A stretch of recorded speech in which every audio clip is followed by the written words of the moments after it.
Welkom terug by hierdie week se bediening van die woord. En ons is in hierdie reeks wat ons noem oorweldig. En hierdie woord, dink ek, het vir ons almal 'n groot realiteit geraak in die laaste tyd, waar ons oorweldig is deur klomp dinge wat in die wêreld gebeur. En wat doen ons met dit as ons oorweldig word? As ons dink, ons kyk na die lewe van Daniël, ons kyk na die boek van Daniël, eintlik mense wat hulle self in Babylon bevind het. Hoe is dit dat hulle nog steeds floreer het ten spyte van die vyhandigheid en die antagonisme teenoor hulle in hierdie tye? En dit is juist wat ons wil kom doen. Ons wil in hierdie tyd, wil ons vir jou die vraag kom vra, ons wil baie intentioneel daarmee werk, om die vraag te vra, van hoe is ons besig om ons lewens te belyn, volgens God se wil. Verlede week, het hy nie met ons bietjie eintlik 'n intro kom doen, oor die boek van Daniël, en laat hy vir ons kom sê, dat hierdie is nie 'n adventure story nie. Hierdie is 'n storie van Daniël, waar hy eintlik so sy lewe was bedreig, deur hierdie mense, maar ten spyte van die slawerny, ten spyte van hierdie bedreigings, ten spyte van die aanvalle, het hy nog steeds floreer, soveel so, dat hy inspraak gehad het, in die grootste koning van daai tyd, die koning wat daai hele wêreld geheers het, het hy die koning se oor gehad, 'n invloed daar gehad, soveel so, dat daai koning en sy nageslag tot bekering gekom het. Nebukadneser, wat 'n man was, wat baie trots was, kragtig was, eintlik magtig was in daai era, het hy van homself gedink as 'n god, maar as gevolg van dit wat die Here in sy lewe kom doen het, en Daniël se invloed, het hy op 'n plek gekom waar hy gesê het, ek het my oë na die hemel opgeslaan, en my verstand het na my toe teruggekeer, en ek het die Allerhoogste geloof, en hom wat ewig lewe geprys en geëer, wie se heerskappy 'n ewige mag en wie se koningskrag van geslag tot geslag is. As ons dink as ons as gemeente, is ons nie hierso vir onsself nie. Ons is hierso om God se koninkryk te kom vestig. Ons is hier om city changers te wees. En om 'n city changer te wees, het ons nodig om gesprekke soos hierdie oop te maak van hoe lewe ons ten spyte van die druk, ten spyte van die toetse wat ons in hierdie lewe leef. Hoe is ons besig om 'n lewe te leef? Hoe is ons lewe 'n storie van gewig, 'n storie van oorwinning ten spyte van dit wat om ons aan die gang is? As ek dink aan 'n lewe wat ons moet kom leef, is dit 'n lewe wat stroomop is. En as ek praat van stroomop, praat ek nie van 'n rebellie nie. Ek praat van 'n lewe wat nie maar net gaan met dit wat met ons gebeur, en ons gaan maar net deur die emotions van die lewe nie, maar dat ons intentioneel, hierdie verg 'n lewe om te floreer in 'n Babylon, spreekwoordelik, het ons nodig om stroom op te leef, en om stroom op te leef, het ons nodig om intentioneel daarmee te wees, en intentioneel na ons lewens te kyk, en onsself die vraag te vra, hoe is ons besig om onsself te belyn, vir, nie my oorwinning nie, maar God se verheerliking in hierdie lewe, God se koninkryk kom vestig, om 'n city changer te wees. In die week kuier ek met iemand, en in ons gesprek is ons eintlik besig om 'n paar dinge te identifiseer van hoe mense die laaste tyd besluite maak. Hy sê, hy sien hoe baie mense in sy waarneming besluite maak gegrond uit vrees uit.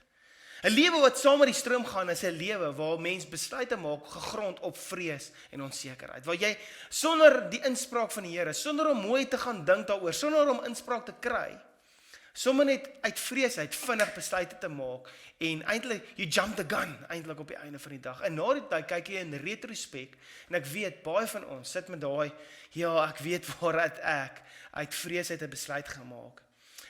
Ons almal, daar's eintlik soveel dinge wat in die wêreld aan die gang is, waar mense besluit gemaak het, regeringsbesluite gemaak het, uit vrees uit, en nie mooi deur dit gedink het nie, en op die einde van die dag, die prys daarvoor betaal het. Dit is interessant hoe ons baie keer besluite maak op grond van fake news. So 'n paar weke terug, so 2 weke terug, kom daar 'n fake news WhatsApp voice note deur, wat hulle sê alle drankwinkels word toegemaak. Ek hoor daai ding, ek dink by myself, dis nou interessant, toe ek myself weer kry, en ek sit daar, ek gooi brandstof in, toe sien ek hierdie een tops, daar's 'n tou wat uitstaan tot in die straat, dit is letterlik 'n 100 meter tou, van mense wat in die tou kom staan, en dan net sê, "Shit, ons moet nou vinnig plan sien," en op die einde van die dag is dit fake news gewees. En hoe baie mense kwaad is daaroor, op daai ou, wat ek dink, hy's 'n skelm, en hy het 'n vinnige geleentheid gesien, maar hoe mense vies is eintlik na die tyd, omdat hulle gereageer het op fake news, en daar is so baie fake news in ons wêreld, en as ons besluite gaan maak op grond van fake news, dan is ons besig om saam met die stroom aan te gaan, die stroom van die media, die stroom van gesprekke, en dit gebeur so maklik, dat ons in 'n gesprek betrokke raak. Het jy nie al gesprekke gehad, waar mense negatief is, dan praat jy lekker saam. op die einde van die dag. En dis om saam met die stroom te leef, om lekker saam te praat en lekker jouself emosioneel te maak en op te saai in hierdie hele ding. Maar om na die tyd huis te ry en by jouself te dink, shit, ek was nie besig om nou 'n city changer te wees in daai situasie. Ek was besig om 'n city moaner te wees in daai situasie. So met al hierdie dinge wat ek nou op die tafel uitpak, hoe is ons besig om 'n lewe te leef wat 'n city changer voorstel, wat die Here se koninkryk kan vestig? As jy in Daniël 5 gaan lees, hoe jy 'n lewe leef, en hierso word geskryf van iemand wat nie die mas opgekom het nie, waar geskryf word, you have been weighed in the balances and you've been found wanting. Ek dink vir elkeen van ons, is dit seker een van ons grootste vrese, dat dit op die einde van die dag ons lewensstorie sal wees, that we've been weighed in the balances and we've been found wanting. Ek dink elkeen van ons wil juist op 'n plek wees, waar ons lewens gemeet word, en die gewig van vertroue, die gewig van geloof aan God, is deel van ons lewensstorie op die einde van die dag. En ons almal gaan deur dit gaan. Ons almal gaan deur hierdie dinge gaan, die emosies. Die lewe is nie 'n flatline nie. As die lewe 'n flatline is, dan beteken dit daar's nie 'n hardloop nie. Die lewe het sy oppe en sy affe en al daai tipe van duine en dale in ons lewe. Dis die realiteit. Maar hoe is ons besig om onsself te posisioneer? En dit is nodig dat ons intentioneel met onsself die gesprek sal hê, met ons community, met ons medegelowiges, met ons selgroep, met ons mentors, met ons gesinne, is nodig dat ons intentioneel die gesprek kan hê van, waar is daar klein jakkelsies wat in wil kom, wat op die einde van die dag my geloof in die Here vertroebel. Om stroom op te leef, is nie 'n ding wat maklik gebeur nie. Stroom af is baie makliker, jy lê op jou laai-low, dryf af in die stroompie, dis easy peasy. Maar om stroom op te swem, verg inspanning, dit vat intentionaliteit. En in Larry Osborne se boek Thriving in Babylon, is hy baie uitgesproke teenoor wat hy noem counterfeit faith, fake geloof, wat mense het. En dit is moeilik om fake geloof raak te sien, want as jy die regte dinge sê, en jy gaan gereeld kerk toe, en al daai tipe van dingetjies, dan kan dit lyk van buitekant af of jy alles bymekaar het. Maar jou geloof se ware kleure kom na vore wanneer dit getoets word. En dis nie Larry se idee nie, dit staan in die Bybel, Jakobus 1 vers 2 tot 4, wat sê, broers en susters, julle moet bly wees wanneer julle allerlei beproewings oor julle pad kom, want soos julle weet, as julle geloof die toets deurstaan, stel dit julle in staat om te verhard. So daar's 'n vrug, daar is iets wat gebeur, wanneer as die toetse deurstaan, en hoor net hierso, want hierdie volharding moet einduit volgehou word, sodat julle tot volle geestelike rypheid kan kom, sonder enige tekortkominge. Hierso is 'n aksie van my en jou kant af. Daar's iets wat ons moet doen en onsself moet positioneer intentioneel, maar daar is 'n belofte aan die ander kant. Dat wanneer ons sal volhard, wanneer ons toelaat dat die toetse wat in ons lewens inkom, kom doen wat die Here wil hê dit moet kom doen, dan is dit besig om 'n geestelike rypheid sonder enige tekortkoming in ons lewens gevestig. Ek dink as ons dink aan druk en toetse, as jy net dink aan toetse vir ons kinders op skool of universiteit en so aan, is 'n toets 'n slegte ding. En as jy so 'n bietjie dink daaroor, dan sê ons nee, dis eintlik 'n goeie ding, want dit is besig om jou op 'n plek te plaas waar dit jou forceer om dit wat jy intentioneel te werk met dit wat jy gekry het, wat jy moet leer, sodat jy dit kan weergee, sodat jy dit kan internaliseer en deel maak van jou lewe. So toetse en dissipline, weet ons in ons kinders se lewens, is nie 'n slegte ding nie. Kom ons dink aan die dissipline wat 'n atleet moet gee aan die einde van die dag. Die dissipline van vroeg opstaan, gaan oefen, jouself bietjie hard druk, styf wees, seer wees. Ons sien dit as deel van 'n atleet se lewe. Dit moet daar wees om beter te word. Maar kom ons vat dit gou daar as 'n metafoor, ons vat dit na ons geestelike journey toe. Dan sou jy nie ook saam met my stem dat toetse, ongemak, dalk hier en daar 'n stukkie dissipline en dalk so 'n bietjie pyn. Dat gecontroleerde pyn is nie eintlik 'n slegte ding nie. Elke atleet kan vir jou die storie vertel. Ek was daar so seer, ek was daar so styf en so aan. Maar op die einde van die dag het ek die wedren gewen. Ek het beter geraak. My persoonlike beste het ek verbeter. As gevolg van die gecontroleerde pyn, die gecontroleerde dissipline wat ek intentioneel in my lewe ingebou het. En ek glo dis dieselfde met ons journey. En dit is wat ons sien in die boek van Daniël. En ons gaan vandag bietjie in Daniël 3, vashou vanaf vers 8 af, wat ons die storie sien van 3 manne, wat juis 'n lewe geleef het van stroom op. en hoe hulle self posisioneer het in die karaktereienskappe wat ons sien. Hier is ons dinge wat ons hierso kan raak lees, wat ons in ons lewens kan inbou om op die einde van die dag 'n stroom op lewe te leef, 'n standvastigheid in die Here. En hier is die realiteit, ons sien in Daniël 3 vanaf vers 8 af, hoe daar 'n aanklag kom teenoor Sadrag, Mesach en Abednego. In die kleuterskool het ek geleer, Sadrag, Meelsak en appeltjie een oog. Maar daai 3 manne was op 'n plek waar daar aanklag na hulle kant toe gekom het. Waar hulle gedaag is voor die koning, waar daar mense vir die koning gaan klik het en gesê het, hoor, hierdie ou is nie besig om die reëls na te kom. Hierdie ouens is nie besig om die reëls na te kom nie. Hulle doen nie wat die koning gesê het nie. Ons het hulle nou in die vuur ontgooi. Die koning vra toe vir hulle vra en dit is toe bevestig. En hier is die realiteit. Ons sien dit in hierdie 3 manne se lewens dat ten spyte van wat ook al die realiteit van die wêreld is, ons gaan deur toetse gaan en daar gaan aanklagte na ons kant toe kom op die einde van die dag. Ek het al stories gehoor en een van ons vennote het vir my vertel hoe hy verklik is omdat hy nie bereid was om 'n braai te betaal om werk te kry nie. Toe gebeur dit so dat hy van die lys van diensverskaffers afgehaal is van hierdie organisasie omdat hy nie bereid was om 'n braai te betaal nie.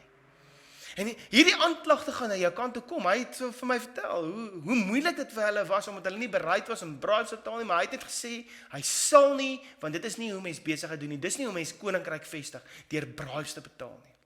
En ek onder daai man so vir daai storie, maar dit is amazing en ek het nou nie ongelukkig nie tyd om daai storie vir jou te vertel nie.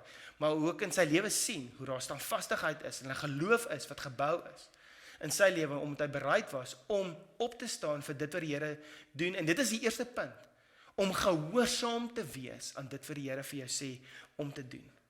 Ons sien hier die reaksie van Sadrag, Mesach en Abednego, wat hulle kom sê in vers 18, wat hulle sê, koning, laat dit aan u bekend wees, dat ons u gode nie sal dien nie, en die goue beeld wat opgerig is, nie sal aanbid nie. Daar's 'n boldness wat in hulle opstaan in hulle gehoorsaamheid, maar ons sien ook, ek kan nie dink, daai oomblik was vir hulle maklik nie, om gehoorsaam te wees, is nie altyd maklik nie, want as ons saam met die Here stem, dan is dit maklik om te sê, okay, Here, hier gaan ons, maar as dit moeilik gaan, as dit ongerieflik is, as dit op 'n plek is, waar dit jou eintlik, waar daar onsekerheid is in jou hart, jy weet nie gaan dit uitwerk nie, wanneer ons nie dit kan beheer nie, dan raak dit moeilik om gehoorsaam te wees. Is dit nie amazing hoe vinnig ons plannetjies probeer maak om dinge te laat pas, sodat ons dit meer gemaklik kan hê? Is ons wêreld nie gerig om meer gemak te hê op die einde van die dag nie? En dit is die natuurlike vloei, dis die natuurlike ontwikkeling van die mens. Ek loof die Here vir al die gemak wat ons in ons lewens vandag het, vir alles wat kom om water in jou huis te hê en elektrisiteit. Maar as dit kom by ons geestelike journey, is dit nodig, wanneer gehoorsaamheid gaan partykeer verg, dat dit ongemaklik gaan wees. Jesus het self gesê, dit gaan 'n koste verg om hom te volg op die einde van die dag. En ware gehoorsaamheid is wanneer ons deur tye gaan, waar daar onsekerheid is, wanneer daar twyfel is, wanneer daar bekommernisse is, ten spyte van dit, om steeds te sê, Here, ons gaan gehoorsaam wees aan dit wat U vir ons sê. En dit gaan nie maklik kom nie.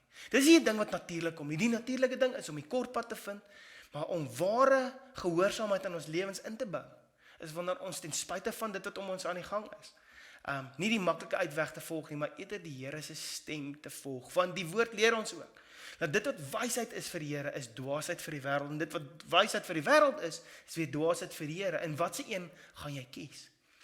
As wanneer ons gehoorsaam is, wanneer daar dinge in ons lewens geaktiveer word, wanneer hierdie standvastigheid in 'n stroom op lewe geaktiveer word. En ek glo dat die sleutel van oorwinning in ons lewens is 'n vaste vertroue op die Here se stem. Hier is 'n vaste vertroue. In vers 13 staan daar geskryf wat hierdie manne reageer en hulle sê, as ons 'n God wat ons dien in staat is om ons te verlos, dan sal hy ons uit die brandende vuuroond en uit U hand uit kom verlos, o koning. Hier is ons manne wat 'n vaste vertroue gehad het op die Here. Hulle was bereid om gehoorsaam te wees tot in die middel van veroordeling. Was hulle bereid om gehoorsaam te wees. Maar hier is 'n sleutel wat ons hierso sien, hoe hierdie manne 'n vaste vertroue op die Here gehad het, en dit het ontwikkel. Dit het nie sommer net gekom nie, dit het gekom vanuit hulle konstante gehoorsaamheid aan die Here. Maar die tweede sleutel wat ons vandag hierso leer, het eintlik daar uitgekom, uit daai stelling, is dat hulle 'n ander perspektief gehad het oor hierdie lewe. Ons sien hierdie manne wat die vra van Here, hoekom gebeur dit met my en hoekom is ons nou hierso? Here, ons is dan gehoorsaam. Hoekom word ons nou veroordeel in hierdie dinge nie? Ons sien ouens wat eintlik immuun amper is teen hierdie vrae wat gevra word. Immuun is teen die druk wat hulle beleef van buitekant af. En hulle hierdie stelling kom maak, 'n perspektief van, maar as God wat ons dan dien in staat is om ons in elk geval te verlos, dan sal ons ons verlos van die vuur en van die hand van hierdie koning. Dis nie asof hulle 'n vraag vra van, as die Here dalk moontlik miskien almagtig is om ons te verlos nie. Hulle maak 'n stelling. En deur daai stelling te maak, is daar 'n absolute vertroue op die Here, maar 'n perspektief wat gevorm word van, as die Here dan almagtig is, kom ons redeneer gou hieroor. As die Here dan almagtig is om ons te red uit hierdie situasie uit, om ons te red uit die koning se hand uit, maar steeds is ons waar ons is, wat is die Here dalk mee besig? En om perspektief in hierdie lewe te hê, om 'n stroom op lewe te leef, verg dat ons 'n ander perspektief gaan hê. Dit gaan nie natuurlik kom nie, want die natuurlike ding is om amper 'n victim mentaliteit te hê, om te sê, maar hoekom gebeur dit nou met my? Here, wat gaan aan? Ek doen dan alles wat U vir my sê. Hoekom? Maar wat ons sien in hierdie manne se lewens is daar's 'n ander perspektief om te sê, Here, ons weet U kan ons red, maar tog is ons hier. So Here, U is 10 besig met iets groter as wat ons nou sien. Here, waarmee is U besig? En ek glo saam met dit, om 'n standvastige verhouding te bou met die Here, 'n standvastige lewe te bou, 'n lewe wat floreer ten spyte van, is in gehoorsaamheid, maar ook met die regte perspektief. Nie 'n perspektief te hê van, ek is 'n arme ou ekke, en hoekom gebeur hierdie dinge met my nie, maar 'n perspektief te hê, rondom Here, waarmee is U besig? Kan jy vir 'n oomblik, net saam met my droom, imagine net hoe gaan dit lyk, as ons wêreld, as ons as Christene, as city changers op 'n plek is, waar ons vir die Here, in steede van hoekom Here, hoekom, eerder die vraag vra, Vader, waarmee is U besig? Kan jy net dink vir 'n oomblik hoe anders ons wêreld gaan lyk? Kan jy vir 'n oomblik dink net hoe anders ons geloofslewe gaan lyk, wanneer ons perspektief is, Here, waarmee is U besig? Want dit is 'n stroom op lewe. 'n Lewe wat saam met die stroom gaan, is, Here, hoekom? 'n stroom op lewe, vra die vraag, Here, waarmee is U mee besig? En partykeer gaan dit met ons gebeur, dat ons perspektief gaan verloor. En dit is nie 'n swakheid nie, dit is amper 'n menslike ding. Maar ons het net nodig om intentioneel te wees. Dis hoekom ons hierdie gesprek het. Wees intentioneel daarmee. Wanneer jy perspektief verloor, wees eerlik met jouself. En kry medegelowiges, jou selgroep, jou mentors, jou familie, jou man, jou vrou in die situasie in. En laat ons daaroor saam bid, laat ons saam daaroor praat. En die Here vertrou dat hy vir ons 'n nuwe perspektief kom gee. Want wanneer ons vir die Here vra, Vader, waarmee is U besig?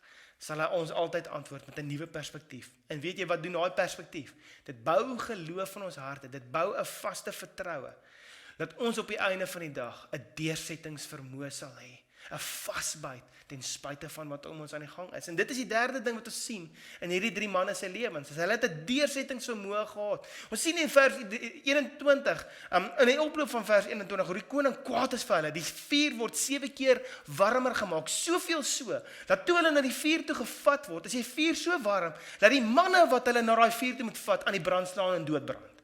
En so gebeur dit dat hulle in hierdie vuur inval, met al hulle klere aan, en hier is hulle in hierdie vuur. En wat net vir my significant is van daai storie is, dat hierdie ouens ding het gegee aan, hulle was gehoorsaam, hulle het die regte perspektief gehad. Hoe het hulle nie net uit hierdie storm uitgehaal nie? En die Here kom wys vir ons hier, so wag, kyk hierso. Hierdie ouens is deur hierdie ding. En hoor net wat gebeur terwyl hulle deur hierdie ding gaan. Vers 24, kom koning Nebukadneser verskrik en haastig op, en hy sê vir sy raadsmanne, het ons nie 3 manne geboeid binne in die vuur gegooi nie? En hulle antwoord, ja, sekerlik ook, koning. En hy antwoord en hy sê, kyk, ek sien dan 4 manne, los binne in die vuur wandel, sonder dat daar letsel aan hulle is. En die voorkoms van die vuur lyk soos die van 'n seun van God. In die middel van hulle storm is daar getuienis.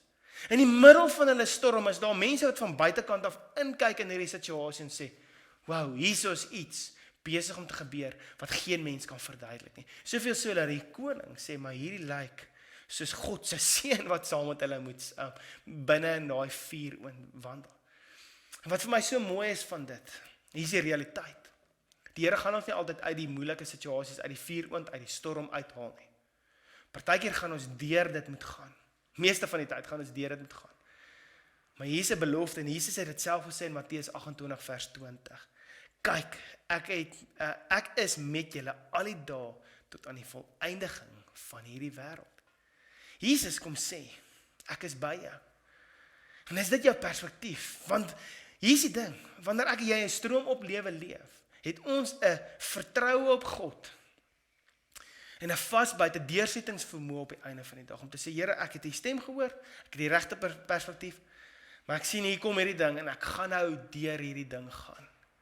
En weet jy wat dit daai op die einde van die dag kom doen? Dit het 'n vertroue in die Here se voorsiening kom losmaak in daai 3 manne se lewens. Ek kan net imagine hoe hulle maande na dit, na daai klere wat hulle daai dag aangehad het. En die woord in vers 27 sê dit vir ons, dat hulle klere het nie eers na rook geruik nie.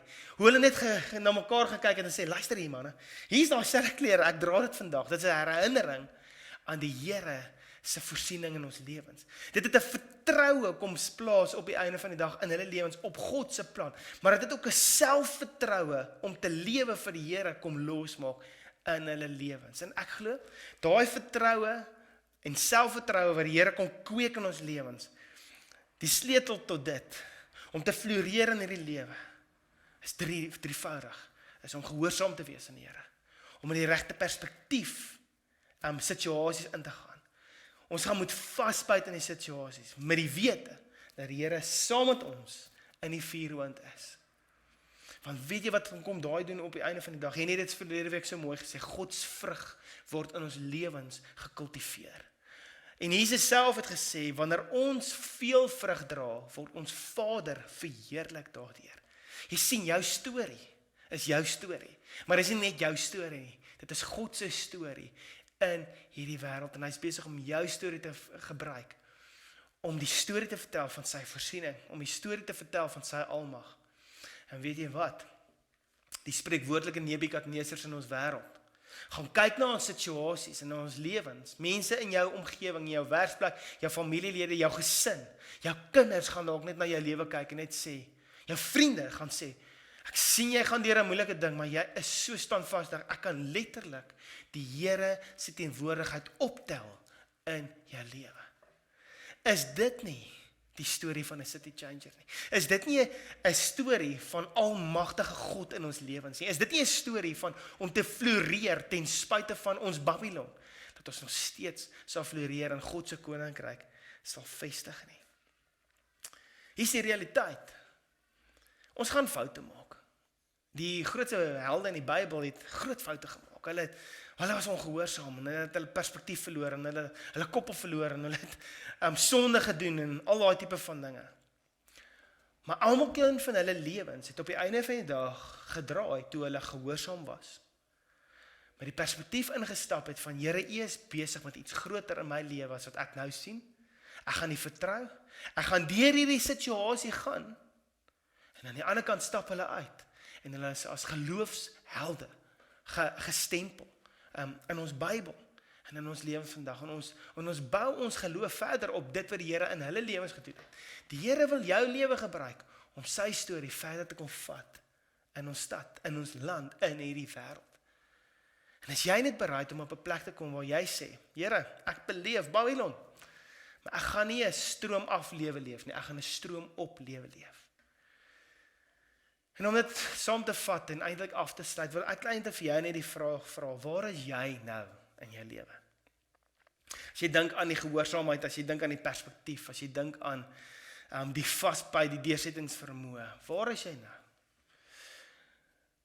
Ek wil vir jou eintlik die vraag vra van, wat is dit wat die Here vir jou gesê het, waarop jy gehoorsaam moet wees, maar op hierdie stadium is dit vir jou moeilik? En die rede hoekom ek hierdie vraag vir jou vra is vir persoonlike refleksie, maar ek wil jou ook vra om dalk dit in jou selgroep te bespreek, om saam met die mense in jou huis hierdie ding te bespreek, dalk met man en vrou, julle moet dalk na mekaar te draai, boyfriend en girlfriend, julle moet dalk na mekaar te draai, verloofdes, mekaar gesels en sê, dit is wat ek beleef, Here vir my sê, maar dit is vir my so moeilik, want hierdie dinge maak my twyfel, dit maak my bang, al daai tipe van goeders. Maar jy weet dat jy moet gehoorsaam wees en hierdie ding pla jou. Ek wil jou aanmoedig, is dat jy met die mense naby jou sal praat, dat jy mense, geloofshelde in jou lewe, mense wat saam met jou die pad sal stap, so hulle in te nooi in hierdie journey, dat hulle saam met jou bid, en dat die Here wil hulle gebruik om vir jou die regte te help gehoorsaam wees op die einde van die dag. En saam met dit wil ek eintlik vir jou vra, wat is jou perspektief op die oomblik van jou situasie? Jy is dalk in die middel van 'n toets in jou lewe. En wat is jou perspektief? Is jou perspektief van, Here, hoekom gebeur dit met my? Of is jou perspektief op 'n plek van, Here, waarmee is U besig? En dit verg weer eens dat ons persoonlik by die Here gaan stil staan en self hierdie vraag vir die Here vra en self in dit indelf, maar ook mense betrokke kry en mense deel maak van hierdie journey. Om te sê, Here, kom gee vir my die regte perspektief, dat ek nie die groot ding wat U mee besig is in my lewe, mis op die einde van die dag, as gevolg van my emosies en my onsekerheid nie. Ons gaan nou in 'n tyd van aanbidding gaan en ons span het vir ons voorberei om hierdie 'n lied te doen. Do It Again is hierdie lied wat net so mooi, eintlik 'n gebed is, wat kom sê, Here, ten spyte van dit wat om my aan die gang is, ten spyte van hierdie hoë mure, wat ek nie weet, hoe gaan ek oor dit kom nie. Here, ek weet, U het my nog nooit in die steek gelaat nie. En miskien is dit nodig dat jy net in hierdie tyd van aanbidding daai ding vat en dit 'n gebed te maak en te sê, Here, hierdie situasie, hierdie storie is vir my moeilik, maar ek weet U het my nog nooit in die steek gelaat nie. En dis dalk 'n oomblik vir jou van oorgawe. Dis dalk 'n oomblik vir jou waar jy net wil sê, Here, ek kan nie meer self hierdie ding doen nie. Ek wil vir jou die geleentheid gee om te reageer in aanbidding en 'n verklaring te kom maak, Here, ek weet, You will do it again. You've never failed me and You will do it again. Ek wil vir jou bid. Vader, dankie dat ons vandag as gelowiges ons lewens kan posisioneer binne die afgehandelde werk van Christus en binne die verlossingskrag wat U vir ons bring. Here, soos dit ons leer uit hierdie storie uit, is dit, sien ons, manne wat gehoorsaam was, manne wat met die regte perspektief vasgebyt het en deur hierdie dinge gegaan het, aan die ander kant uitgestap het met 'n vertroue op U en 'n selfvertroue om te leef vir U koninkryk, Here. Ek kom bid dit vir ons elkeen, Vader. Kom gee vir ons die regte perspektief, Vader. Kom maak in ons lewens dit los. Kom vat die Gees en blaas dit in ons lewens in, sodat ons sal gehoorsaam wees op dit wat U vir ons sê om te doen. Vader, en laat ons ook met die inspirasie en die leiding van die Gees die regte perspektief sal hê oor elke liewe situasie, oor ons huidige Babylon spreekwoordelik, Vader. Vader, dankie dat U vir ons die vermoë kom gee om deur hierdie te gaan, want ons is nie alleen nie. U Gees is by ons. Vader, U kom maak die belofte dat U ons nooit alleen sal laat nie. Vader, dan al gaan ons deur hierdie vuuroonde, deur die storms van die lewe, Vader, weet ons, U is by ons. Here, en ek kom bid vir ons, dat U in ons lewens en deur ons lewens sal werk om U koninkryk te kom vestig, Vader. En mag U verheerlik word deur die vrug wat ons dra in hierdie lewe. Ons eer U vir die goeie werk wat U in ons begin het en wat U mee besig is in ons lewens. Ons bid daarvoor in die naam van Jesus. Amen.